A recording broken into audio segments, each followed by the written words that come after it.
Hi friends. आज की हमारी वीडियो जो हमारी बुक सीरीज चल रही है the cosmic connection by Carl Sagan, उसके 7वें chapter space exploration as a human enterprises, उसके तीसरे पार्ट द हिस्टोरिकल इंटरेस्ट उसकी है। फ्रेंड्स, इस चैप्टर में कार्ल सेगन स्पेस एक्सप्लोरेशन को साइंटिफिक प्रोजेक्ट या टेक्नोलॉजिकल एडवेंचर की तरह नहीं बल्कि ह्यूमन हिस्ट्री के एक टर्निंग पॉइंट की तरह देखते हैं। उनका कोर आर्गुमेंट यही है कि स्पेस एक्सप्लोरेशन फ्यूचर की चीज नहीं है, ये हमारे प्रेजेंट को शेप करने वाली हिस्टोरिकल फोर्स है, बिल्कुल वैसे ही जैसे अपने समय पर agriculture, writing, navigation, printing press और इंडस्ट्रियल रिवॉल्यूशन कर रहे थे। Space exploration as a continuation of human history. Sagan बताते हैं कि अगर हिस्ट्री को सही पर्सपेक्टिव से देखा जाए तो ह्यूमन स्पीशीज हमेशा से एक्सप्लोरेटरी स्पीशीज रही हैं, जैसे अफ्रीका से बाहर का माइग्रेशन, पूरे पूरे महासागरों को हमने क्रॉस करके नए कॉन्टिनेंट खोजे, और इवन छोटे से छोटे आइलैंड तक हम गए, माउंटेन्स, पोल्स, डेजर्ट तक को एक्सप्लोर किया जहां लाइफ पॉसिबल ही नहीं है। ये सब एक्ट ऑफ एक्सप्लोरेशन थे। स्पेस एक्सप्लोरेशन भी इसी ट्रेडिशन का एक नेक्स्ट नेचुरल स्टेप है। उनके अनुसार स्पेस में जाना कोई लग्जरी नहीं है, ये उसी इंस्टिंक्ट का एक्सपेंशन है जिसने इंसानों को गुफाओं से सभ्यताओं तक पहुंचाया है। हर ईरा में एक्सप्लोरेशन का विरोध हुआ है। कोलंबस के वॉयजेस को रिस्की कहा गया, मैगलेन को पागल, तो वहीं पोलर एक्सप्लोरर को वेस्टफुल बताया, लेकिन बाद में वही जर्नी ह्यूमन सिविलाइजेशन की फाउंडेशन बनी। एक्सप्लोरेशन और रिस्क हिस्ट्री का सेंट्रल थीम। फ्रेंड्स, एक्सप्लोरेशन हमेशा रिस्क के साथ आते हैं, लेकिन हिस्ट्री यह भी दिखाती है कि रिस्क अवॉइड करने वाली सिविलाइजेशन स्टेगनेट हो जाती है। वो एग्जाम्पल देते हैं चाइना की मिंग डायनेस्टी का। वो पीरियड, उस पीरियड में ओशियन वॉयजेस को रोक दिया गया। नतीजा क्या निकला? Technological stagnation. वहीं यूरोप ने सही समय पर एक्सप्लोरेशन में इन्वेस्ट किया, और आज उसका नतीजा क्या है कि मॉडर्न वर्ल्ड पर यूरोप की डोमिनेंस जो आज तक कायम है।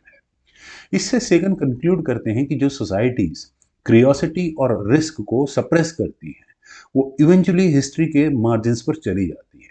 स्पेस एक्सप्लोरेशन को कैंसिल करना या डिले करना एक हिस्टोरिकल मिस्टेक होगी। स्पेस एक्सप्लोरेशन और ह्यूमन आइडेंटिटी। फ्रेंड्स, इस सेक्शन में सेगन एक फिलोसफिकल टोन ले आते हैं। उनके अनुसार ह्यूमंस सिर्फ सर्वाइवल ड्रिवन स्पीशीज नहीं है, हम मीनिंग सीकिंग स्पीशीज भी हैं। हिस्ट्री में अगर हम देखें तो रिलीजन ने हमें कुछ मायने दिए, इवन फिलॉसफी ने हमें बहुत मतलब की बातें समझाई, लेकिन आज के कॉन्टेक्स्ट में साइंस अब हमें नए मायने देने का सोर्स बन रहा है। स्पेस एक्सप्लोरेशन ह्यूमैनिटी को आंसर देता है कि हम कहाँ से आए, यूनिवर्स में हमारी जगह क्या है, और क्या हम इस यूनिवर्स में अकेले हैं। ये क्वेश्चन सिर्फ साइंटिस्ट के लिए नहीं बल्कि सिविलाइजेशनल क्वेश्चंस भी है। The shift from mythical history to cosmic history. Friends, Sagan यहाँ बताते हैं कि ह्यूमन हिस्ट्री पहले मिथ सेंट्रिक थी, कि जैसे पृथ्वी को किसने बनाया? गॉड्स ने बनाया। हम इंसान यूनिवर्स का सेंटर है, और स्काई डिवाइन रियल्म है। फ्रेंड्स, यहाँ तक कि कहा जाता है कि पृथ्वी के ऊपर 7 आसमान तक के कंसेप्ट को इमेजिन किया गया। लेकिन कोपरनिकन रिवोल्यूशन और डार्विनियन मॉडल ने इस मिथ को डिसमेंटल किया है। स्पेस एक्सप्लोरेशन इस प्रोसेस को कंप्लीट करेगा। जैसे पृथ्वी सिर्फ एक और प्लेनेट है, सन कोई कुछ खास नहीं है, जस्ट एक और तारा है हमारी गैलेक्सी में, और ठीक इसी तरह से हमारी गैलेक्सी भी जस्ट एक और गैलेक्सी है उस बहुत सारी अरबों खरबों गैलेक्सियों के समूह में। ये रियलाइजेशन हम्बलिंग है, लेकिन लिबरेटिंग भी है। अब हिस्ट्री सिर्फ राजाओं, युद्धों या एम्पायर्स तक सीमित नहीं रह गई है। अब हिस्ट्री कॉस्मिक कंटेक्स्ट में भी लिखी जाएगी। Space exploration as a unifying human project.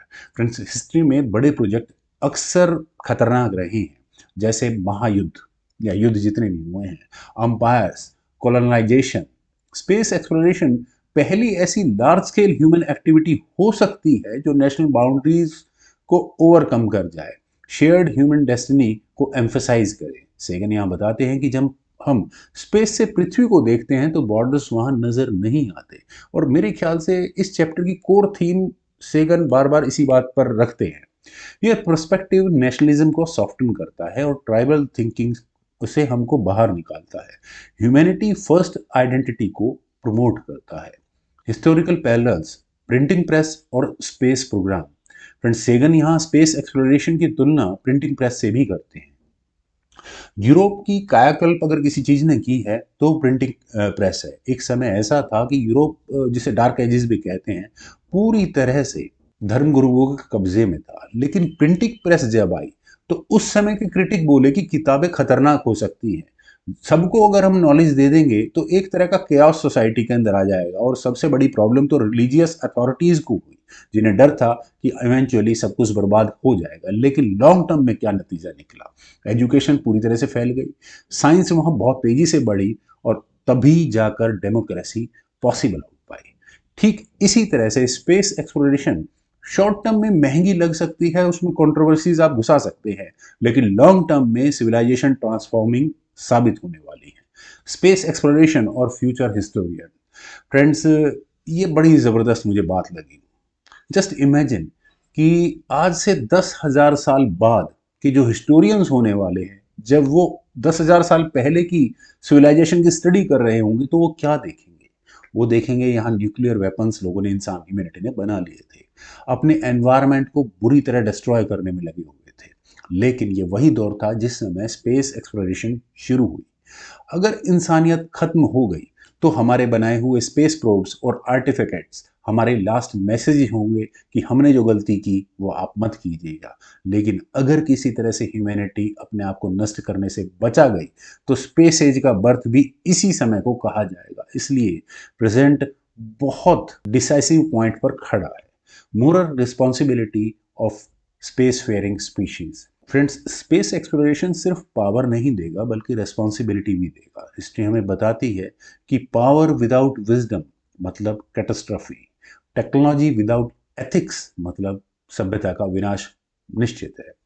Space as में प्लेनेटरी कंटेमिनेशन का रिस्क रहेगा, वेपनाइजेशन ऑफ स्पेस और इकोलॉजिकल नेग्लेक्ट का रिस्क रहेगा। इसलिए स्पेस एक्सेलरेशन को हमें एथिकल मैच्योरिटी, ग्लोबल कोऑपरेशन और लॉन्ग टर्म थिंकिंग के साथ करना चाहिए। Space exploration and the end of historical isolation. Earth history essentially isolated history रही है। हम एक प्लेनेट, एक बायोस्फीयर और एक एक्सपेरिमेंट ऑफ लाइफ हैं। स्पेस एक्सप्लोरेशन इस आइसोलेशन को ब्रेक करेगा। हमारी सभ्यताएं दूसरे प्लैनेट्स पर भी जाएंगी, दूसरे एनवायरनमेंट्स में रहेंगी, और पॉसिबली हमें अदर लाइफ फॉर्म्स मिल सकते हैं या हम अदर लाइफ फॉर्म्स में इवोल्व भी हो सकते हैं। ये ह्यूमैनिटी को प्रोवेंशियल माइंडसेट से बाहर निकाल कर लाता है। Colonisation versus exploration. Friends, historical lesson लेते हुए यहाँ सेगन बड़े सावधानी से इस बात को क्लैरिफाई करते हैं कि स्पेस एक्सप्लोरेशन का मतलब ओल्ड स्टाइल कॉलोनाइजेशन नहीं होने वाला। अर्थ हिस्ट्री में कॉलोनाइजेशन का मतलब क्या है? एक्सप्लॉयटेशन, स्लेवरी, रिसोर्सेज का एक्सट्रैक्शन। लेकिन स्पेस एक्सप्लोरेशन को साइंटिफिक, एथिकल और नॉन एक्सप्लोटेटिव होना चाहिए, जिसके चांसेस थोड़े से कम है। अदरवाइज हिस्ट्री की वही गलतियां दोबारा हम दोहराएंगे जो हमने पहले दोहराई हैं। Space age as a fragile moment. Sagan यहाँ वार्न करते हैं कि स्पेस एज की गारंटी नहीं है। हिस्ट्री में बहुत आधुनिक सभ्यताएं अपने समय पर हुई जो इवेंचुअली कोलैप्स कर गई। सिंधु घाटी सभ्यता भारत में उनमें से एक है। एनवायरमेंटल मिसयूज की वजह से, अंदरूनी कन्फ्लिक्ट्स की वजह से, या उनकी दूरदर्शी सोच न होने की वजह से। ठीक इसी तरह से स्पेस एक्सप्लोरेशन आइदर ह्यूमैनिटी को लॉन्ग टर्म सर्वाइवल देगी या फिर एक ऐसा सपना बनकर रह जाएगी जिसे हम पा सकते थे लेकिन पा नहीं पाए। ये डिसीजन हमारी जनरेशन पर डिपेंड करेगा। Space exploration as an insurance policy for civilisation. Sagan यहाँ कुछ प्रैक्टिकल आर्गुमेंट भी देते हैं। सिंगल प्लैनेट स्पीसीज हमेशा वल्नरेबल रहेगी। Asteroids impact, climate changes, self destruction के रिस्क हमेशा बरकरार रहेंगे। वहीं दूसरी तरफ अगर हम मल्टी प्लैनेट स्पीसीज बनने में कामयाब हुए तो हमारे पास स्पीसीज लेवल पर इंश्योरेंस होंगे। आज तक की हिस्ट्री में कोई भी सिविलाइजेशन इतना दूर तक नहीं सोच पाई थी। Space exploration and the expansion of human time horizon. Friends, आज की हम ट्रेडिशनल पॉलिटिक्स को देखें तो हर 4 से 5 साल में इलेक्शन साइकिल्स आते हैं, सत्ताएं बदलती हैं, शॉर्ट टर्म गेन्स वहाँ देखे जाते हैं। चूंकि भारत में तो इस चीज़ को हम ज़्यादा अच्छे से समझ सकते हैं। लेकिन स्पेस एक्सप्लोरेशन दशकों या सैकड़ों सालों की थिंकिंग डिमांड करता है। आज जो भारत का स्पेस प्रोग्राम है, जिसमें हम सौरयान, चंद्रयान की बातें करते हैं, ये आज से 15-20 साल पुरानी सोच है और लगभग 10 साल के करीब भारत को हो चुके हैं अपना एक स्पेस स्टेशन स्पेस में भेजने के लिए। ये ह्यूमैनिटी को लॉन्ग टर्म स्पीसीज थिंकिंग देता है, मतलब सरकारें आए या जाए इस तरह के प्रोग्राम्स नहीं रोकने चाहिए। The historical uniqueness of our moment. Friends, Sagan यहाँ बताते हैं we are alive at a unique moment in history. पहली बार हमारी स्पीशीज ऐसे मोमेंट पर खड़ी है जो वो या तो अपने आप को नष्ट कर सकती है या फिर वो पृथ्वी को छोड़कर दूसरे ग्रहों पर भी अपना घर बना सकती है। यह पैराडॉक्स ह्यूमैनिटी को डिफाइन करता है। इस बुक के अंत में सेगन कंक्लूड करते हैं कि स्पेस एक्सप्लोरेशन पृथ्वी से कहीं डरकर भागना नहीं है, किसी तरह की जिम्मेदारी से भागना नहीं है, लेकिन पृथ्वी को बेहतर तरीके से समझने का और प्रोजेक्ट करने का एक तरीका है। हिस्ट्री हमें किस तरह से जज करेगी? क्या हमने क्यूरियोसिटी को चुना या हमने डर को? हमने सहयोग को चुना या कन्फ्लिक्ट्स को? अगर इस चैप्टर के मैं सिंगल लाइन में कंक्लूड करूं तो हम कह सकते हैं द हिस्टोरिकल इंटरेस्ट में कार्ल सेगन स्पेस एक्सप्लोरेशन को साइंस नहीं बल्कि ह्यूमन हिस्ट्री का एक अगला चैप्टर बताते हैं। एक ऐसा चैप्टर जो डिसाइड करेगा कि ह्यूमन सिविलाइजेशन बनेगी या खत्म हो जाएगी। फ्रेंड्स, मुझे उम्मीद है आप सभी लोगों को मेरी ये छोटी सी प्रेजेंटेशन जरूर पसंद आई होगी, तो आप लोग वीडियो को लाइक, शेयर, यूट्यूब चैनल को प्लीज सब्सक्राइब जरूर कीजिएगा। आपके कमेंट सजेशंस का मुझे बेहद इंतजार रहेगा। Thank you for watching. Bye for now.